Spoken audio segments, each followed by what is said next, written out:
And एक dry cough जो चल रही है कई महीनों से, वो ज़्यादा देखने को मिली है।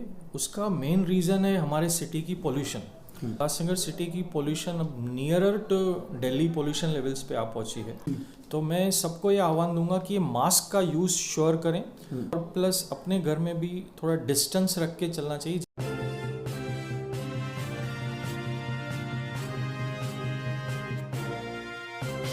आपके फेस्टिव सीजन को और स्पेशल बनाने हम लाए हैं धमाकेदार डील्स महालक्ष्मी सेल्स शिवाजी चौक, जहां आपको मिलेंगे laptops and gadgets, refrigerators single door and double door, washing machines semi and fully automatic, batteries and inverters, water purifiers, आटा चक्की, air conditioners, air coolers, LED televisions, deep freezers, VG coolers and rates सारे online से भी सस्ते। Check prices with us before buying online. Mahalaxmi sales Shivaji Chowk Ulhasnagar 3। All types of EMI options available. आज ही आइए और consumer appliance ले जाइए इजी EMI पर। आइए लेते हैं एक मुलाकात ममता हॉस्पिटल के डॉक्टर श्री राजेश कुकरेजा जी के साथ। मैं आपको बता दूं कि उल्लासनगर शहर के अंदर 2 या 3 डॉक्टर हैं जो चेस्ट के फिजिशियन हैं, और आज लेते हैं मुलाकात और पूछते हैं कि डॉक्टर साहब, जो आपके से पेशेंट्स आ रहे हैं आज, हमने काफ़ी ऐसे देखी है चीज़ें जो शहर के अंदर जो लोगों को खांसने की, डस्ट की वजह से एलर्जी हो रही है, और पोल्यूशन इतना बढ़ चुका है शहर के अंदर, तो काफ़ी लोगों को अस्थमा की जैसी तकलीफ़ें भी सामने आ रही है। तो आप चेस्ट के फिजिशियन हो, उल्लासनगर में आपका काफ़ी नाम है, तो आप इस चीज़ को कैसे देखते हो कि ये जो लोगों को जो तकलीफ़ें हो रही है, ये किस प्रकार की तकलीफ़ें हैं और उससे कैसा हम रिलीफ कर सकते हैं अपने आप को? क्या कहेंगे इस विषय पर? नमस्ते, मेरा नाम डॉक्टर राजेश कुकरेजा है। मैं उल्लासनगर में as a chest physician last 18 सालों से प्रैक्टिस कर रहा हूँ। And I am attached to Fortis hospital Kalyan and काफ़ी सारी हॉस्पिटल्स में मैं केवल चेस्ट के ही पेशेंट्स देखता हूँ। हर साल ये विंटर के मौसम में सीजनल अस्थमा, जो जिन जिन पेशेंट्स को अस्थमा रहती है, ये सीज़न में वो बढ़ने के चांसेस रहते हैं बिकॉज ऑफ द वेदर।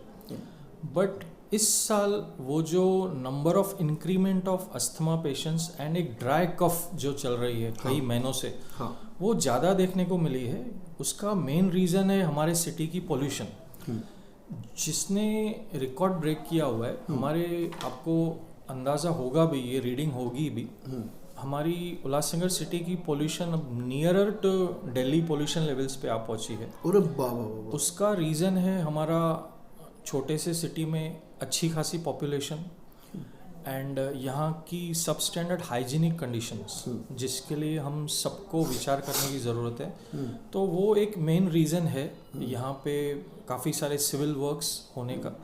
और यहाँ पे यानी जो सिविल वर्क्स जो चल रहे हैं शहर के अंदर, जिसके कारण मट्टी धूल जो पैदा हो रही है, जिसके कारण जो 2 पहिया जो वाहन पे जो घूमते हैं काफ़ी, जो शहर के, क्योंकि शहर छोटा है, कंजस्टेड भी है, तो कार में तो घूमना पॉसिबल नहीं है, तो 2 व्हीलर्स वालों को इस सब चीज़ों की काफ़ी दिक्कत सहन करनी पड़ रही है। तो आप इसको कैसे देखते हैं, कैसे उनसे बचा जाए? इन सब चीज़ों के लिए ना, ये जो पोल्यूशन लेवल्स है, ये तो बाय टाइम विथ पॉपुलेशन बढ़ने वाली है। कंस्ट्रक्शंस का काम कंटिन्यूस होने ही वाला है, रोड्स का काम, डेवलपमेंट का काम। उसमें हमें कैसे बचा जा सकता है, उसके लिए मैं शहरवासियों को एक सिंपल टिप्स प्रिवेंशन के लिए देना चाहूँगा। सबसे पहले है ये मास्क। ये बहुत ही cheap but very effective mask है, जिसको हम कोविड के दिनों में भी, आपको याद होगा, आपने कोविड के दिनों में भी हमारा इंटरव्यू किया था, उस समय जैसे मास्क का यूज़ कंपलसरी था। तो इस समय भी ऐसे कफ के पेशेंट्स के लिए, खास करके जिनको अस्थमा है और जब वो 2 व्हीलर्स पे बाहर जा रहे हैं, तो मैं सबको ये आह्वान दूंगा कि ये मास्क का यूज़ श्योर करें। उससे काफ़ी हद तक आप पोल्यूशन से और एलर्जिन से बच सकते हैं। सेकेंडली, गर्म पानी का उपयोग। जैसे ही आप रोज़ सुबह उठते हैं, गर्म पानी के 2 ग्लास पीने की आदत डालें, और प्लास्टिक की बॉटल्स के पानी से बचें, क्योंकि that water is completely not pure. तो इस तरह का गर्म पानी आप पूरे दिन में 4, 5, 6, 8 बार जितना पी सकते हैं वो पीने की आदत डालें। खास करके जो अस्थमेटिक पेशेंट्स रहते हैं, जिनको ऑयली एंड कोल्ड चीज़ें मना रहती हैं, तो उनको ये मास्क का उपयोग और गर्म पानी पीने की सलाह कंटिन्यूस रहती है। बाकी ऐसे पेशेंट्स जिनकी खांसी 1 या 2 महीने से ज़्यादा चल रही है, हाँ, तो उनको भी ये मास्क का प्रयोग करना चाहिए और प्लस अपने घर में भी थोड़ा डिस्टेंस रख के चलना चाहिए। जैसे सोशल डिस्टेंस को मेंटेन सोशल करके चलना डिस्टेंसिंग, चाहिए। यस, बराबर। जैसे दूसरों को वो वो स्प्रेड वायरस वो फैले नहीं और दूसरों को दिक्कत ना हो। एग्जैक्टली जो भी गाइडलाइंस कोविड में थी, मास्क का उपयोग, सोशल डिस्टेंसिंग, उनसे वो थोड़ा रेशो कम हो सकता है। एंड थर्डली, अगर फिर भी आपकी कफ 2 या 3 हफ्ते से ज़्यादा चल रही है तो आपके नियर बाय फैमिली फिजिशियन को कांटेक्ट करके उसका अप्रोप्रिएट सॉल्यूशन लें। नहीं सर, देखिए ना, अभी ये सब जो डस्ट के कारण जैसे आपने कहा, तो वहाँ पर महानगर पालिका को, जैसे कोविड में हुआ तो महानगर पालिका एक बहुत बड़ा स्ट्रैंड था जिसमें आपकी भी बहुत बड़ी भूमिका थी उस टाइम, जैसे आपने कोविड की बात की। तो जैसे महानगर पालिका के आयुक्त ने, कमिश्नर साहब ने जैसे स्टैंड लिया, तो उन्होंने एक टीम बनाई डॉक्टर्स की, जिसमें सेंट्रल हॉस्पिटल्स के डॉक्टर्स थे, प्राइवेट हॉस्पिटल्स के डॉक्टर्स थे, आप भी इसमें, आप उनको लीड कर रहे थे जहाँ तक मुझे जानकारी है।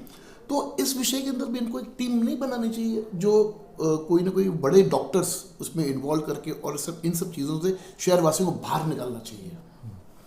बिल्कुल, इस सिलसिले में हमारी एमओएच मैडम ने काफ़ी सारे स्टेप्स लिए हुए हैं। उन्होंने रिसेंटली हमें ये आह्वान भी किया था और उन्होंने हमें with due permission of the commissioner ये एप्लीकेशन भी दी हुई है कि requesting all chest physician to give their honorary services in all the hospitals including central hospital.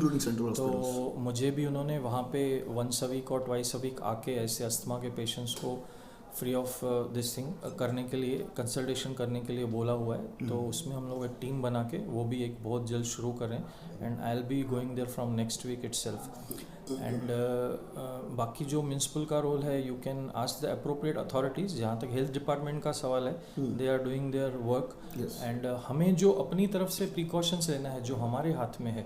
जो मैं मेन चीज़ ये भी बोलूँगा कि फूड का प्रिकॉशन हमें, जो मैं देखता हूँ रोड साइड स्ट्रीट्स फूड जो हैं, उनमें अनहाइजीनिक वे में प्रिपरेशंस भी काफ़ी रहती हैं। तो उसमें ऑयली फूड्स और आउटसाइड फूड से, मेनली रोड साइड फूड से थोड़ा बचना है। वो भी एक कॉन्ट्रीब्यूटरी फैक्टर होता है। क्योंकि देखिए वहाँ पे आप स्ट्रीट फूड्स पे जाओगे ना, तो जो प्रिकॉशन जो लेने चाहिए वो लोग स्ट्रीट फूड्स वाले लेते नहीं है। वहाँ पे ओपन वो फूड ओपन पड़ा है, उसमें कोई ढक के नहीं रखा है उन्होंने। तो जो डस्ट जो आज हम सांस ले रहे हैं, तो लोगों को अस्थमा का तकलीफ हो रहा है, तो वो डस्ट उड़ के जब फूड पे आकर रुकती है तो हम तो उसको डायरेक्ट खा रहे हैं, तो उससे ज़्यादा तकलीफ हो सकती है लोगों को। तो कैसे, मतलब अगर लोगों को, समझो भी अभी जैसे स्ट्रीट फूड्स की लोगों को आदत पड़ चुकी है और फास्ट लाइफ हो गई काफ़ी, तो ऐसे में किस प्रकार का फूड उनको उपयोगी लेना चाहिए उनको? मेनली इस तरह के सीज़न में आउटसाइड फूड, जैसे रोड साइड फूड है, वो जितना हो सके अवॉइड करना चाहिए। होम फूड के ऊपर, that too also boiled vegetables के ऊपर ज़्यादा फोकस होना चाहिए मेनली ये सीज़न में, क्योंकि ये सीज़न में ना अस्थमा के पेशेंट्स और LRT यानी lower respiratory tract infection, pneumonia के पेशेंट्स काफ़ी बढ़ जाते हैं ड्यू टू सीजन।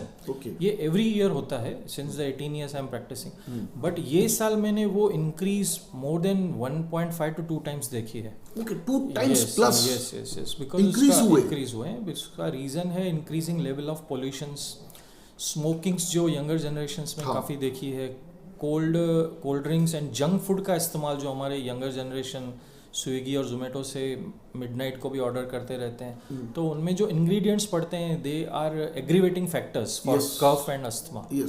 तो इन सब चीज़ों को जितना हम अवॉइड करेंगे उतना हम अपनी हेल्थ को ही प्रोटेक्ट कर सकेंगे। घर के खाने पे फोकस ज़्यादा होना चाहिए। सबसे अच्छा healthy food, healthy food, that too boiled, घर का healthy food, and that too regularly. Okay, and nowadays outside जैसे हम मैरिजेस में भी जाते हैं, वहाँ पे भी काफ़ी सारा ऑयली फूड रहता है। तो हमारे ऊपर है हम क्या कंज्यूम कर रहे हैं। तो खुद को एक सेल्फ कंट्रोल के मोड में डाल के एक मिनिमाइज्ड कंट्रोल्ड बैलेंस डाइट अगर होगी हमारी, जिसमें absolutely no oily and cold food होगा, तो हम इन सब चीज़ों से काफ़ी बच सकते हैं। Avoid the refrigerator kept fruits, but fresh fruits we can consume. That too जो फ्रूट से आपको एलर्जी नहीं हो। कई अस्थमा के पेशेंट्स रहते हैं जिनको एक पर्टिकुलर फ्रूट से या पर्टिकुलर सब्जी से एलर्जी रहती है, तो वो खा लेते हैं, तो then it triggers the asthma. तो mainly asthma is an allergic, one type of asthma is allergic asthma. तो हमें इट्स एक हम कारपेट स्टेटमेंट नहीं दे सकते हैं अस्थमा के लिए कि ये करो ये नहीं करो। इट्स इन सब्जेक्टिव फिनोमेना, वो हर एक पेशेंट टू पेशेंट वेरी करता है। जो हमें खुद से पूछना है कि मुझे किस चीज़ की एलर्जी है, या उसके कुछ टेस्ट भी होते हैं, तो वो चीज़ अवॉइड करनी है। कहीं ना कहीं सर मैंने काफ़ी ऐसे लोगों को देखा है जो रात के समय पे ठंडा दूध पी के सोना एक उनको एक प्रेफरेबल लगता है कि ठंडा दूध पीने से सेहत अच्छी रहती है। तो डायरेक्ट वो फ्रिज से निकला हुआ ठंडा तो फ्रिज में ही होगा, तो ठंडा ठंडा निकला वो दूध वो जब ग्रहण करते हैं तब वहाँ से भी उनको मतलब अस्थमा, बलगम, ये जो जिस प्रकार की जो चीज़ें जो पैदा होती है उनको कैसे उनको लेना चाहिए, कंज्यूम करना चाहिए, या उनको अवॉइड करना चाहिए? सी इट्स अगेन, अगर वो उसको सीवियर एसिडिटी है पेशेंट को, तो ऐसे पेशेंट्स को ठंडा दूध थोड़ी कुछ हद तक हेल्प करता है। बट ऑन एंड ऑल इस सीज़न में जो कि ठंडी का मौसम है, उसमें फ्रिज का रखा हुआ कोई भी चीज़ सेहत के ऊपर सूट ना होने के ज़्यादा चांसेस ठंडे है। पानी को भी अवॉइड करना चाहिए। एब्सोल्युटली बिल्कुल। मेनली इन शॉर्ट हमारी जो फूड हैबिट्स हैं, हाँ, वही हमें या हेल्थ की ओर या डिजीज़ की ओर ले जाएंगे। ले जाती है। तो what we consume is in our hands. किन चीज़ों को ना बोलना है वो हमारे ऊपर है। वो आपके ऊपर है, वो आप जिस चीज़ को मतलब जो आपको लग रहा है, आज तो पढ़े लिखे काफ़ी लोग हैं तो उनको समझना है कि भाई मुझे इस चीज़ से मुझे नुकसान हो सकता है, तो उसको अवॉइड करना है। अवॉइड एब्सोल्युटली अवॉइड करना है। क्या संदेश देना चाहेंगे साहब शहर हमारे उल्लासनगर के शहर वासियों को हेल्थ को लेके? 3-4 simple and measurable doable tips हैं। नंबर 1, इस सीज़न में पर्टिकुलरली जब तक विंटर है, मास्क का उपयोग करें, number 1। Number 2, outside food, junk food avoid करें। Total stop. Number 3, cold, mainly cold drinks avoid करें।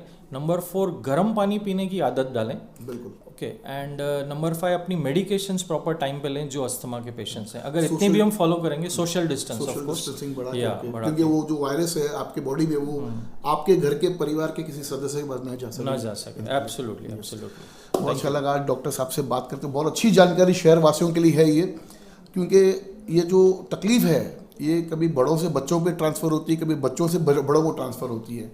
तो अपने परिवार की सुरक्षा हमें खुद करनी है, और जैसे डॉक्टर साहब ने कहा कि मास्क का उपयोग करें और सोशल डिस्टेंसिंग का भी ख्याल रखें।